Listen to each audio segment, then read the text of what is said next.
starting our round 2 of the trip that we began last year, a tour of the 11th Legislative District, and I'm really excited about picking it up where we left off. Here we are in the south part of the Boeing access area, and you can see Oxbow right behind me here. This is the Duwamish River. Most people have never seen this part of the Duwamish. There's Rocky Rapids right below me where it flows down towards the industrial area, which ultimately ends up at Harbor Island.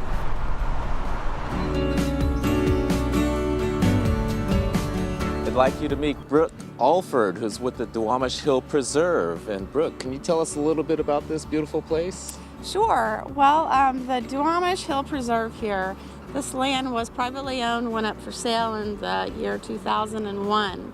And it potentially, part of it was going to be dynamited and turned into more warehousing around here. And while some local residents didn't feel that that was really appropriate, knowing the history of this site, so they formed a friends group, Friends of the Hill, and enlisted the Cascade Land Conservancy, who ended up partnering with the city of Tukwila and raising the funds to purchase the property in 2004. Great. I know the state has contributed some money to develop this park as well, hasn't it? They have, towards both the acquisition and the development. Yes. I remember in 2004 when I first got introduced to this beautiful place, and the woman at the trailhead up on top of the hill told me the story of how it was a Native American legend built around this place. Yes, it's part of what's known as the Epic of the Winds.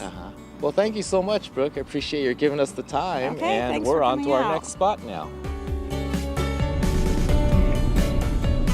We're here with Burien City Council member Kathy Keene. This is what is now fondly called North Burien, and this is our new City Hall annex for the north area. It's also the police, the cop shop, and it's manned Tuesdays and Thursdays from 10 till noon at this time, and hopefully there'll be more interest as the time goes on. People will become familiar with this, and we'll have it open full time. I know that this area is really diverse, and looking at the sign on your city hall there, I see welcome in many different languages up there. I know the Highline School District has about 75 different languages. We have decided that we need to do this to honor all the different languages. We are also the only city, I believe, in King County that has now an all-Hispanic farmers market. Oh, and wow. It is really fun. Great. It's it's food vendors and... Is that in downtown town center there in Burien? Exactly, where our normal farmers market is. Well, I hope you folks get a chance to come to the Burien Farmers Market. So here we are at the Boeing Spares Distribution Center facility, and here at the SDC, Boeing warehouses all of its spare parts that are flown to any airplane that's on the ground anywhere around the world.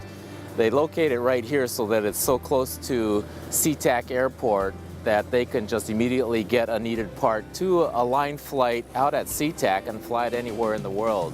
This keeps airplanes up in the air as much as possible where they're generating revenue for their airlines. I'm standing here with Renton Mayor Dennis Law, and we're seeing some fabulous economic development happening in the southeast portion of the 11th Legislative District. And Mayor Laws is largely responsible for a lot of this growth that's happening, this development. So can you tell us a little bit about what's been going on down here? Well, thanks, Bob. I don't know that I can take credit for it, but Renton over the last 15 years has experienced a lot of growth. Things have slowed down a little bit now because of the economy, but this city has grown tremendously. We've diversified our workforce. Years ago, it was predominantly Boeing, and while Boeing is still a very critical part of our employment base, it represents 30% of our jobs now, where it used to be 60%. So we're attracting high-tech companies and healthcare industry and a lot of different people to the community, which has been very good. Yeah. The landing has been a home run, no question about it, and timing is everything. 12 months later, and that never would have happened because of the economy. But it's a great urban village, has upwards of 900 multifamily housing units, lots of retail, entertainment, restaurants, and the merchants that are there are doing extremely well. Contrary to what you're hearing from the average business community, they're doing well there. That's good to hear. Renton has a bright future. Their phrase is ahead of the curve, and obviously they are staying ahead of the curve. So thank you, Mayor Laws, for spending this time with us. We're inside a Chinese restaurant up here talking to manager Chris Chuck. Renton Highlands is actually a real good diversified area. I like the ethnicity that we have around here because the cultural base is very good. There's a lot of Hispanic influence as well as Asian and African American as well as Caucasian. So I really like that influence and the diverse people that we get coming in here. Yeah, that's wonderful. Yeah, I noticed that this store happens to be in a larger grouping of stores with a lot of different ethnicities listed on the store titles by the looks of it. It does, and that's what brings them all into this one area, into this one restaurant or other restaurants within the area, and that's what makes it a great place. So here we are at Renton Community Center.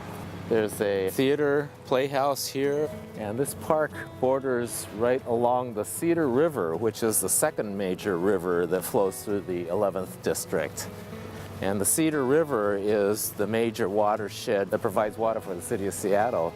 The Cedar River is just really one of those pristine kind of rivers that comes down from the mountains, and in the late summer, you can literally stand on the edge of the river and watch the salmon by the thousands coming upstream. It's really beautiful. We're up here at Greenwood Memorial Cemetery, and we're at the world-renowned final resting site for Jimi Hendrix. As you can see behind me, this is a very popular place in the district for people to come and visit and remember Jimi Hendrix.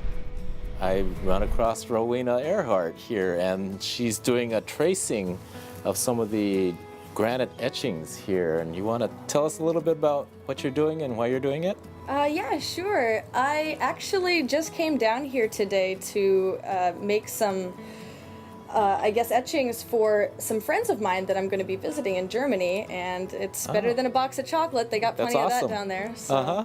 Yeah, and it's been an awesome day, actually. I've met so many people from around the world. I've heard that this is the most visited grave site in the U.S. No kidding. Yeah, and wow. I made $5, and this great guy traded me a Indian corn god.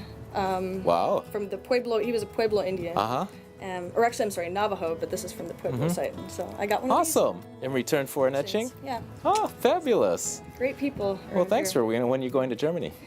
This Sunday, actually. Oh, is this an educational tour or just a vacation? I have family there. Oh, and friends, yeah. Awesome. My dad's from Germany.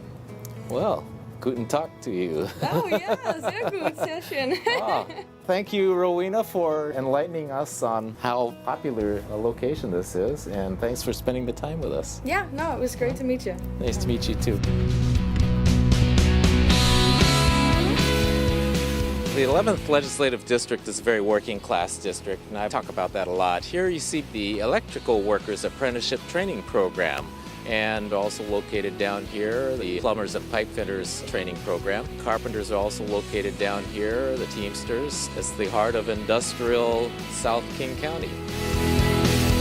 We are at Starfire Sports here in Tukwila, the home of the Seattle Sounders Field Club, where they practice, and every year they host what is called the All Nations Cup, and this is pretty cool. It's like a miniature local World Cup where ethnicities from all parts of the world gather and form their own teams and compete against each other for the All Nations Cup. So I've seen the Brazilian team play the Mexican team, and I've seen Ethiopian team play an Eritrean team, I believe. But it's really fascinating to come down here in mid-July when they have this tournament. Many people come in their native dress, and it's a fascinating assembly of diversity here. So I hope you can make it down here when they're holding the All Nations Cup.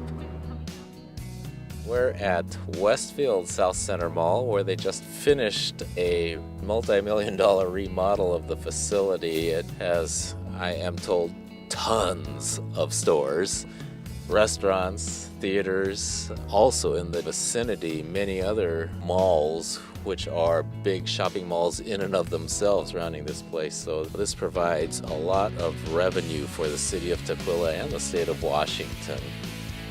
So thanks for joining me again on part 2 of our tour of the 11th Legislative District, and hope that we can update this again next year with more interesting visits to people within the 11th District. So again, I'm Bob Hasegawa, and thanks for coming along.